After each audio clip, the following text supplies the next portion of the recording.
할렐루야. 이 코로나로 인해서 우리가 2년 반 만에 모든 성도가 함께 모여서 예배 드릴 수 있게 된 거 너무너무 감사하죠.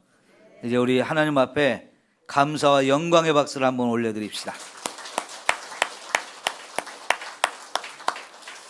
우리 같이 이렇게 모여서 예배 드리는 게 정말 오랜만인데요. 좀 사방 둘러보면서 우리 한번 따뜻하게 인사를 나눕시다. 예수님의 이름으로 사랑하고 축복합니다.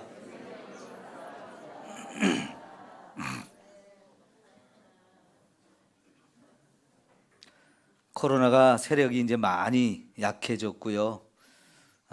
이 정도면 우리가 이제 충분히 좀 더 이길 수 있을 것 같습니다. 그동안 우리가 함께 예배드리지 못한 것이 너무너무 힘든 시간들이었는데 같이 모여서 예배드린다는 게 이렇게 좋은 것 같아요. 예배의 소중함을 우리가 다시 한 번 더 의식하고요. 앞으로 더더욱 열심히 예배드리고 더더욱 열심히 신앙생활을 해야 할 줄 믿습니다. 네. 오늘 이제 빌립보서의 마지막 부분을 설교하려고 합니다.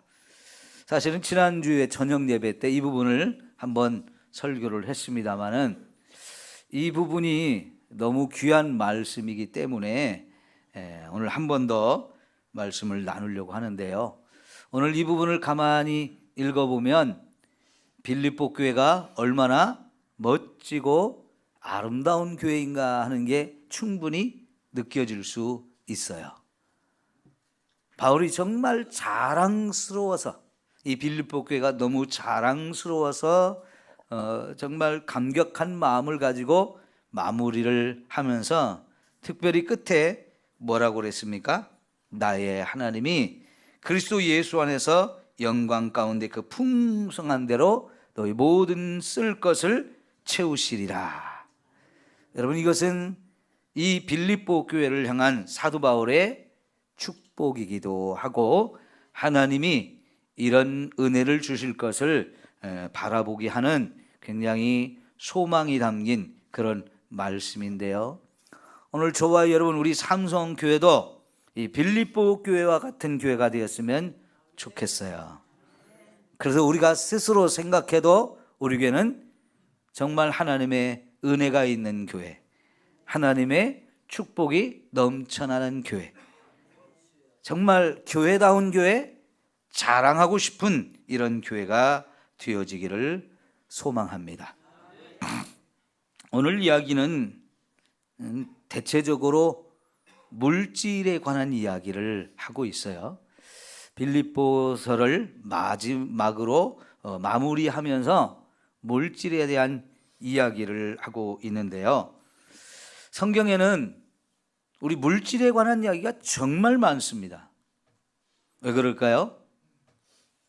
우리가 이 세상 살아가면서 저와 여러분의 삶의 물질이 그만큼 중요하기 때문에 그래요. 그래서 그만큼 중요한 만큼 성경에서도 이 물질에 대한 이야기를 정말 많이 하고 있는데요. 이 물질에 대해서 우리가 어떤 생각을 가지고 사느냐, 이게 너무너무 중요하죠. 어떤 생각을 가지고 사느냐. 그래서 성경이 이 물질에 대한 가르침을 상당히 많이 주고 있다고 볼 수 있는데, 오늘 저와 여러분이 하나님의 말씀이 우리에게 가르치는 이 물질에 대한 이야기를 잘 배우고 이걸 깨달아서 저와 여러분의 삶 속에 그대로 순종하며 살아가기를 소망합니다. 여러분, 예전에 영국에는 아직도 왕이 있잖아요.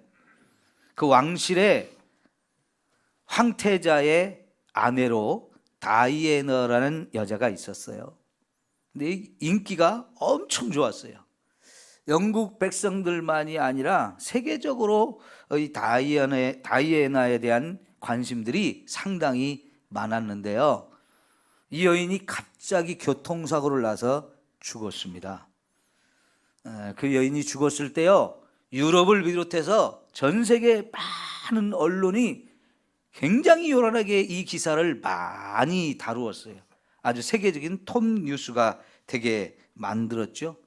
근데 그 얼마 뒤에 인도에서 아주 최고의 빈민가, 가난한 사람들, 고아들, 이런 사람들이 모여 사는 곳에 가서 평생을 희생하고 헌신하며 살았던 테레사라고 하는 수녀님이 돌아가셨는데, 그때는 기사가 아주 짧게 나고 그냥 간단하게 한 번 전하고는 거의 기사가 나지를 않았어요. 두 사람의 이 죽음을 다루는 언론의 이런 모습을 잘 비교를 해보면 이 세상이 어떤 것을 중요하게 여기는지, 이 세상 사람들이 무엇에 관심을 가지고 있는지를 우리가 확인할 수 있는데요. 여러분, 이 다이애나라고 하는 황태자비는 땀을 흘리고 수고해서 그런 자리에 오른 게 아니에요. 왕의 아들의 눈에 들어서 사랑에 빠지고, 그래서 결혼을 해서 최고의 부귀 영화를 한순간에 누리게 되었는데요.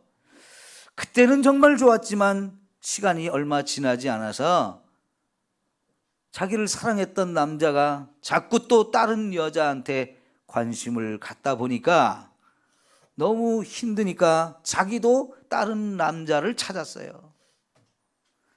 그러다가 그렇게 음란하고 방탕한 삶을 살다가 부끄럽게 비명 횡사를 했지만, 여러분, 언론은 그 여인의 이야기를 너무너무 기사거리로 만들고 막 많은 사람들한테 그 관심을 갖게 유도를 했거든요. 그런데 여러분, 그 테레사 수녀님 같은 분은요, 한때는 그분이 정말 전 세계의 사람들에게 극찬을 받으며 정말 존경받고 인정받는 분이었지만, 그분이 돌아가실 때는요, 다들 별로 관심을 갖지 않았어요. 이게 언론이 가진 속성이라고 볼 수 있는데요. 특별히 신문을 보면 신문에 사설이 다 있죠. 그 신문이 가지고 있는 자기의 논조, 자기의 가치관, 이게 뭔지를 보려면 신문마다 있는 사설을 보면 확인할 수 있는데, 대부분 이 신문의 사설은 굉장히 이성적입니다. 논리적이고요, 최고의 가치를 추구하고요, 건전하고 아주 윤리적이고 합리적인 이런 생각들을 거기에 표현하고 있어요. 그것만 보면 야, 신문이 대단하다 이렇게 생각할 수 있는데, 그런 신문을 이제 한 장, 두 장만 딱 넘기면 완전히 다른 이야기들로 반전이 돼요. 특별히 광고란을 보면 얼마나 돈에 의해서 좌우되는지를 우리가 확인해 볼 수 있어요. 어떤 신문들은 음란한 사진들이 정말 많이 나오고요, 건전하지 못한 광고들도 엄청나게 많이 실려 있는 것을 볼 수 있는데, 이런 걸 보면 언론이라는 것도 결국은 돈에 의해서 결정되는 곳이라는 것을 알 수 있어요. 언론만이 그런 게 아니고요, 지금 우리가 살아가는 이 세상은 돈에 의해서 모든 것이 결정이 되고, 돈이 사람들의 삶과 생각의 중심에 다 자리를 잡고 있다는 것을 우리가 확인해 볼 수 있습니다. 돈의 힘으로 세상도 얼마든지 움직이고요, 사람도 움직이고 역사까지도 바꾸는 일들이 너무나 쉽게 일어나는 것을 볼 수 있는데, 결국 그런 것을 보면 이 세상에 사람들을 슬프게 하고 불행하게 하는 일들이 다 돈 때문에 일어나고 있는 것을 우리는 얼마든지 볼 수 있어요. 그러나 여러분, 하나님의 말씀은 이것과 너무나 다른 이야기를 하고 있어요. 오늘 빌립보서의 마지막 부분을 우리가 읽었는데 여기에 빌립보 교회 성도들의 삶의 모습, 그리고 사도 바울의 삶의 모습이 여기 보여지고 있는데요, 좀 전에 말했던 세상의 가치관, 세상의 기준과는 너무나 다른 가치관과 기준이 여기 보여주고 있어요. 먼저 빌립보 교회 성도들은 자기들의 수중에 들어온 돈, 이게 자기들의 노력과 힘만으로 이게 주어지지 않았다는 것을 제대로 알고 있어요. 그 돈이라고 하는 것이 하나님의 은혜로, 하나님의 축복으로, 하나님의 선물로 자기들에게 주어졌다는 것을 믿었기 때문에 이 돈을 쓸 때도 자신만을 위해서 쓰지 않았습니다.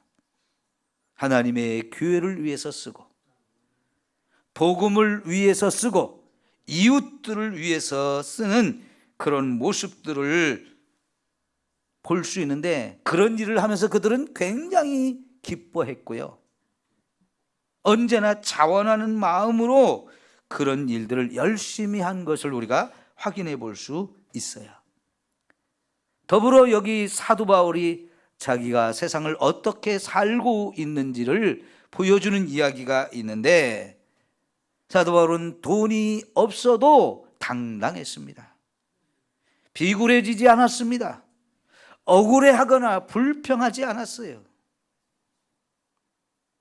돈이 있어도 그걸로 자랑하지 않고, 그 돈의 힘을 의지해서 남을 무시하거나 교만해지지 않고, 방종해지지 않고, 거만하지 않고, 사치하지 않는 그런 모습을 보여주고 있단 말이죠. 여러분, 이 빌립보 교회 성도들이 얼마나 멋진 교회입니까? 얼마나 멋지고 아름답게 살고 있는 겁니까? 교회다운 교회의 모습을 빌립보 교회를 통해서 우리가 확인해 볼 수 있어요.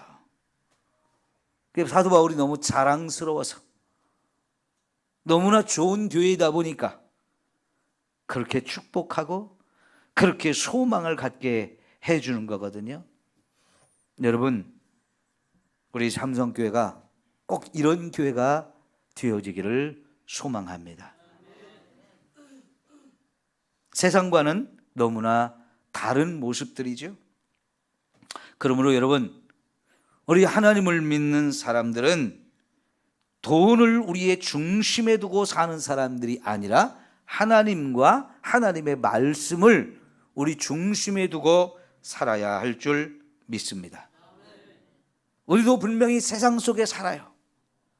하나님을 믿지 않는 사람들 가운데서 살고 있습니다. 근데 세상은 우리와는 다른 생각을 가지고 살아요. 그들의 중심에는 돈이 최고예요. 돈을 가장 중요하게 여기고, 돈을 무엇보다도 더 열심히 벌고 많이 가지고 누리며 살라고 하는데요, 여러분, 저와 여러분은 그런 가운데서도 하나님을 믿는 사람들이고, 그래서 하나님을 믿기 때문에 우리는 돈을 주인으로 섬기는 게 아니라 하나님을 우리의 주인으로 섬기고 살아야 합니다. 돈에 의해서 흔들리면 안 된다는 이야기입니다. 이 하나님의 말씀이 내 삶의 기준이 되어서 내가 무엇을 결정할 때도 하나님의 말씀을 따라서 결정하고 그렇게 행동해야 하는 것이 우리 성도들의 삶의 자세가 되어야 한다는 거지요. 여러분, 최근에 우리 4월 달만 해도 우리 교회 제가 이것저것 광고를 해서 여러분들에게 물질에 대한 부담을 좀 사실 많이 드렸어요. 태국 선교사님 망고를 팔아달라고 그래서 여러분에게 광고를 했더니 여러분이 250만 원어치를 팔아주셨어요. 또 우크라이나에 전쟁이 일어나서 정말 거기 사람들이 너무나 많이 죽고 피난을 가야 되고 많은 것들이 파괴되고 너무너무 두려움과 공포 속에 살고 있는데, 그러다 보니까 그들이 교회로 달려가서 나도 하나님을 알고 싶습니다. 성경을 배우고 읽고 싶습니다. 성경 좀 주세요. 너무 많은 사람들이 갑자기 교회로 몰려와서 성경을 찾는데 성경이 없다고 하니까, 그러면 우리나라의 대한성서공회가 정말 많은 나라의 성경을 찍어서 보내주고 있거든요. 대한성서공회에서 우크라이나 성경을 만들어 보내주십시다.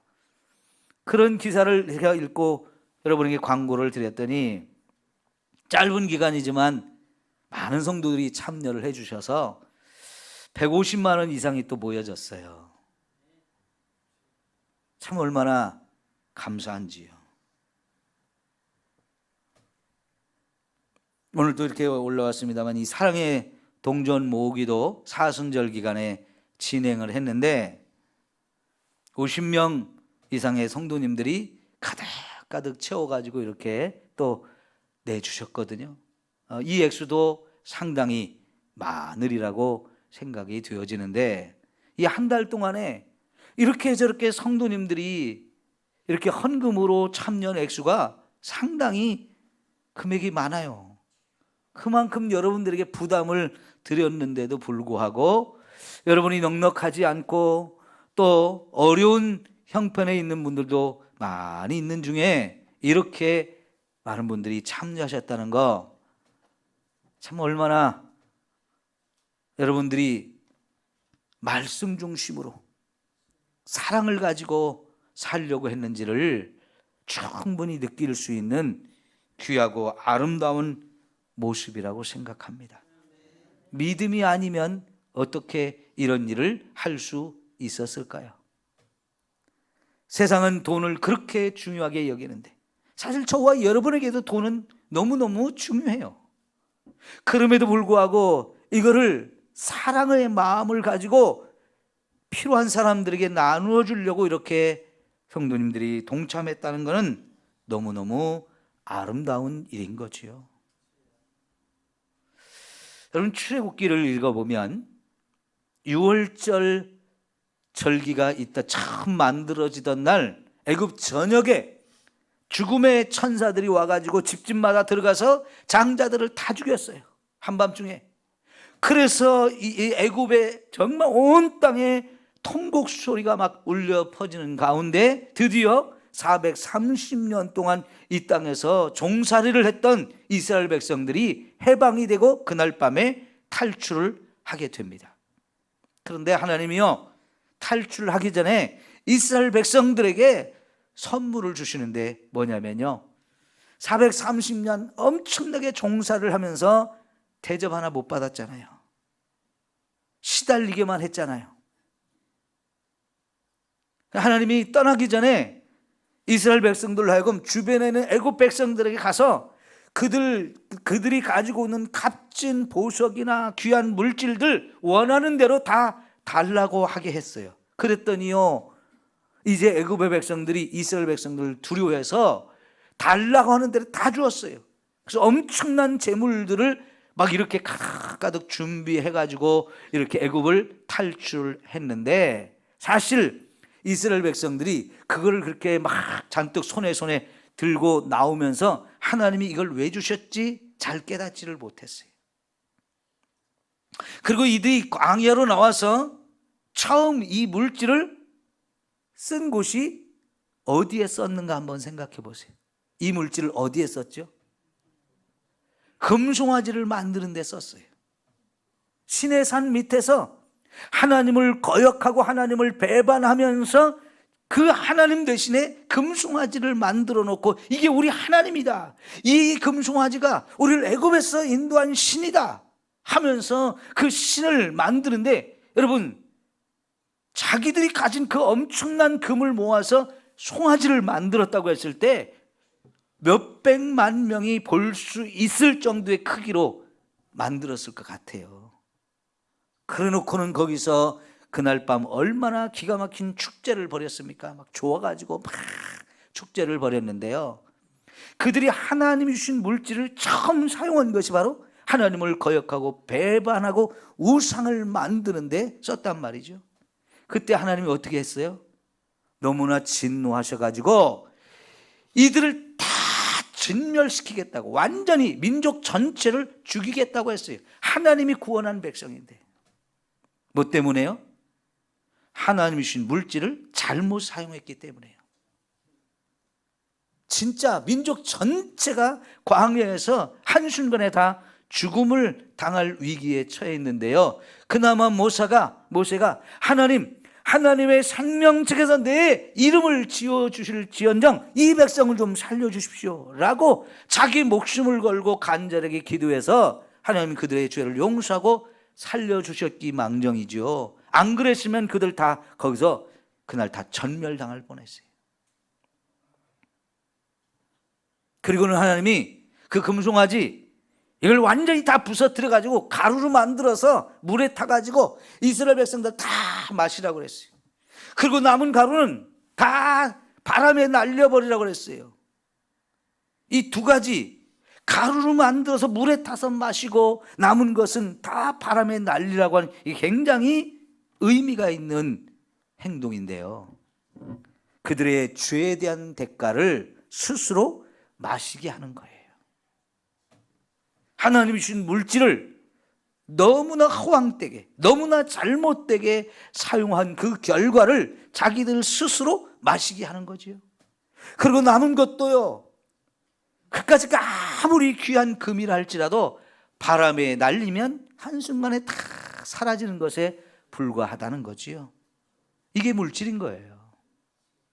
그리고 나서 두 번째 그들이 물질을 사용한 것이 어디입니까? 이제 진짜 하나님의 성막을 건축하는데 자기들이 애굽을 나올 때 하나님 주셨던 그 물질을 아낌없이 쏟아 부었는데요. 가지고 있던 이 물질을 하나님 앞에 드리는 것으로도 마음이 다 만족이 안 돼가지고 더 드리고 싶어서 이제는 거기 성막을 건축하는데 필요한 나무들을 사방에서 구해왔습니다. 잘 다듬어가지고. 그리고 실을 만들었습니다. 천을 만들었습니다. 가죽들, 짐승들의 가죽들을 또 잘 있는 대로 가져와서 내어놓는데 너무너무 많이 가져오는 거예요. 백성들이 막. 그러니까 이 전체 공사를 맡았던 사람들이 이거 관리하기도 힘들어요. 너무너무 차고 넘치니까 제발 좀 그만 가져오게 해 주십시오 라고 할 정도로 그들이 막 기쁨으로 넘치게 드렸어요. 그걸 가지고 이제 하나님의 성막을 드디어 건축하는데요. 여러분, 이게 돈으로 계산하면 이 성막을 건축하는 일이 엄청난 물질이 들어가는 거였어요.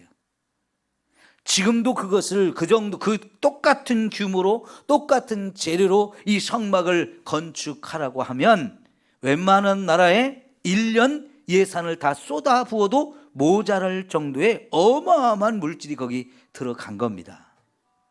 여러분, 몇 년 전에 우리 평택에 광은기도원에 이 성막 모형을 만드는 곳에 우리 성도님들이 한번 방문한 적이 있었죠. 크기는 거의 비슷한데 재료도 흉내는 냈는데 사실 성경에 있는 재료를 그대로 다 사용하려면 돈이 어마어마해서 감당이 안 되니까 그냥 모조품으로 이렇게 만들었으니까 만들었지요. 그 진짜로 만들려면 어마어마한 돈이 들어가는 거거든요. 그런데요, 여러분, 이스라엘 백성들은 그때 첫 번째 물질을 전혀 잘못된 곳에 사용해가지고 죽을 뻔했다가 이제 진짜 제대로 하나님을 위해서 이 물질을 쓰게 되어질 때 아낌없이 그걸 내어드렸어요.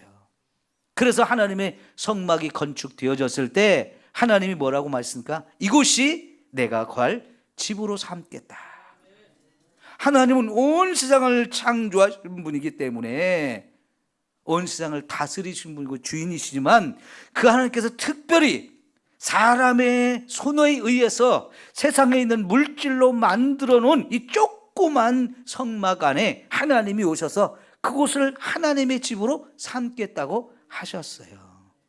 그리고는 그 성막을 이스라엘 백성들이 광야에 텐트를 친 그 중심에 딱 세우게 하고 이제부터 이스라엘 백성들은 성막을 중심에 놓고 그 주변에 텐트를 치고 거하게 하신 거거든요.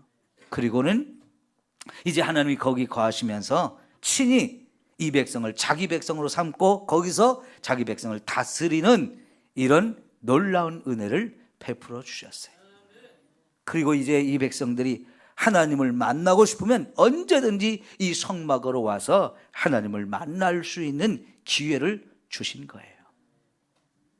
이게 얼마나 놀라운 은혜이고 축복입니까? 여러분, 하나님께서는 저와 여러분에게 물질을 주시면서 이렇게 값지게 사용하기를 원하셔요. 어리석은 사람들은 하나님이 기뻐하지 않는 곳에, 하나님을 진노하게 하는 곳에 이 물질을 사용하는 사람도 있거든요. 그것 때문에 이스라엘 백성 전체가 전멸을 당할 뻔했잖아요. 그러나 이제 하나님 앞에 이렇게 아름답게 물질을 사용함으로 인해서 하나님의 영광이 드러나고 그들도 하나님의 놀라운 은혜와 축복을 계속 누리며 살 수 있게 해 주신 거지요. 여러분, 이게 굉장히 큰 교훈입니다.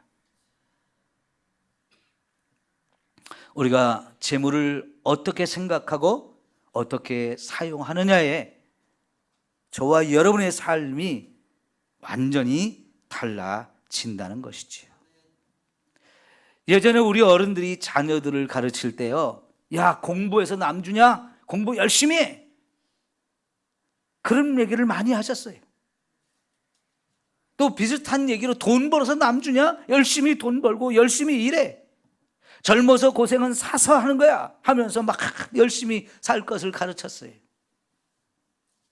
그런데요, 성경은 뭐라고 가르치냐면 공부해서 진짜 남을 주라는 거예요. 돈 벌어서 남과 나누면서 쓰라는 거예요. 이게 하나님이 우리에게 가르치는 너무나 다른 이야기입니다. 여러분, 남들에게 나누어 줄 것이 있게 하기 위해서 열심히 일하는 사람, 그래서 돈을 벌면 그것을 나만을 위해 사용하지 않고 이걸 가지고 남들과 같이 나누어 쓰려고 하는 사람, 이게 얼마나 멋진 사람이에요. 우리 자녀들 아무리 공부를 열심히 하라고 다그치고 막 압박을 해도요, 애들도요, 내가 왜 공부를 해야 되느냐, 이 목적이 제대로 박히면 열심히 하는데요, 이 목적이 마음속에 자리가 잡지 못하면 아무리 부모가 돈을 많이 들여서 훌륭한 선생님 대주어도 공부하기가 싫어요. 헛수고를 하게 돼요. 그런데 너 열심히 공부해서 남 좀 도와주면서 살라고 이런 멋진 비전을 심어주면요, 아이들도요, 야, 그거 참 멋진 일이구나 하면서요, 그 일을 위해서 정말로 잠을 자지 않고 열심히 공부할 수 있게 되어져요. 예전에 IMF 시절 얼마나 우리 어려웠습니까? 근데 그때 국민일보에 참 되게 감동을 주는 그런 기사가 나가지고 그때 제가 그걸 오래가지고 지금까지 보관하는 내용이 있는데요, 전라도 광주에서 태어나신 분이고 5.18 이 민주화 운동에 좀 참여도 했던 그런 젊은이였는데, 그런 일로 인해서 막 너무 삶이 힘드니까, 더구나 이제 홀어머니와 함께 사는 이 아들이다 보니까요, 너무 사는 게 힘들어서 일본으로 밀항을 했어요. 그때만 해도 일본 가면 좀 돈 좀 잘 벌 수 있다는 생각들을 많이 가지고 있던 때이기 때문에요, 어렵게 일본으로 밀항을 해서 막 온갖 고생들을 하면서 돈을 좀 모았습니다. 그리고 다시 우리나라로 건너와서 이제 서울로 가서 살면서 그래도 열심히 일한 덕분에 좀 회사를 하나 만들게 되었어요.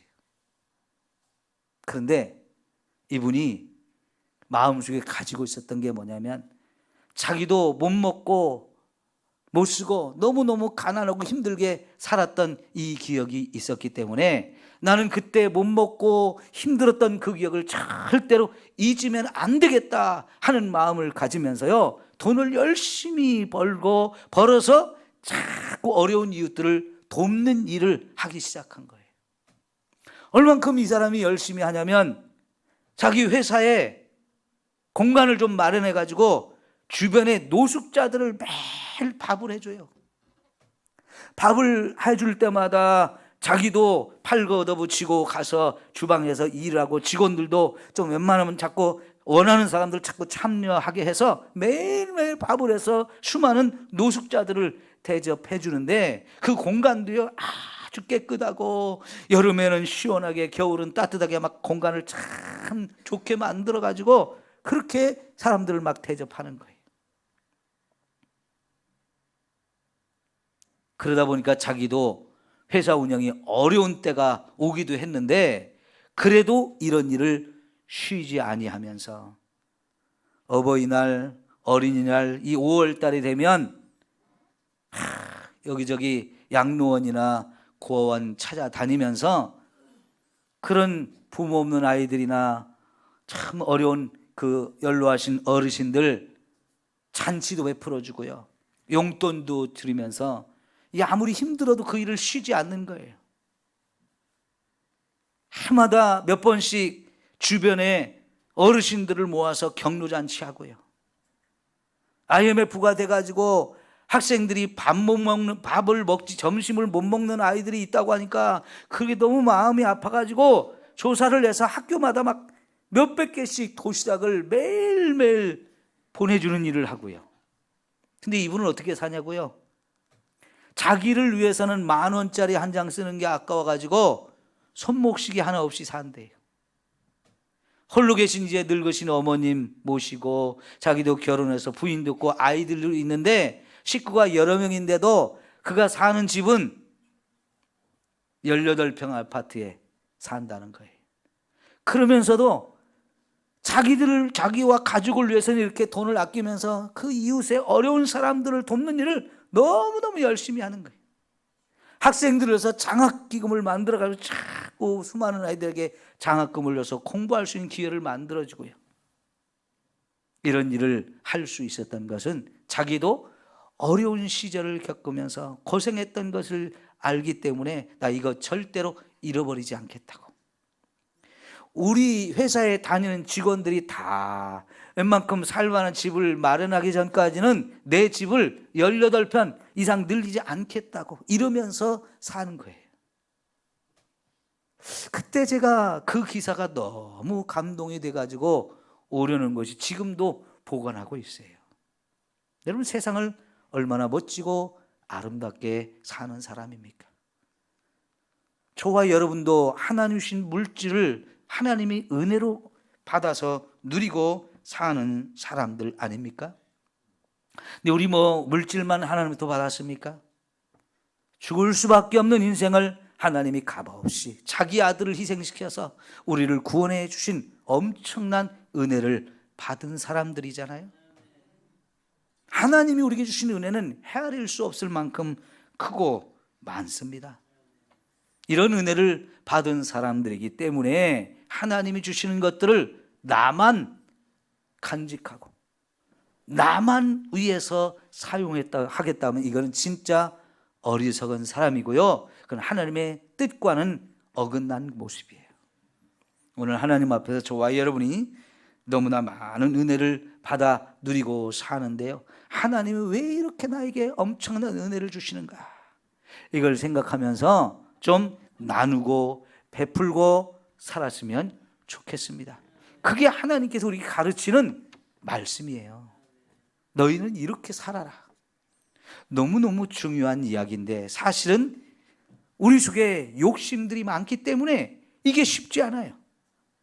그러나 이제 하나님의 말씀을 내 마음속에 새기면서 이런 일을 하나씩 하나씩 우리가 실천하려고 자꾸 노력하다 보면 저와 여러분의 삶도 빌립보 교회 성도들처럼, 사도 바울처럼, 또 이렇게 IMF 시절에 정말 그 어려운 중에도 남들을 도울 줄 아는 이 사람처럼 저와 여러분도 그렇게 정말 하나님 보기에도 아름다운 사람들이 되어질 것이고, 그러면 하나님이 마음껏 우리의 쓸 모든 것들을 풍성하게 채우시는 이런 은혜를 더 넘치게 주실 줄 믿습니다.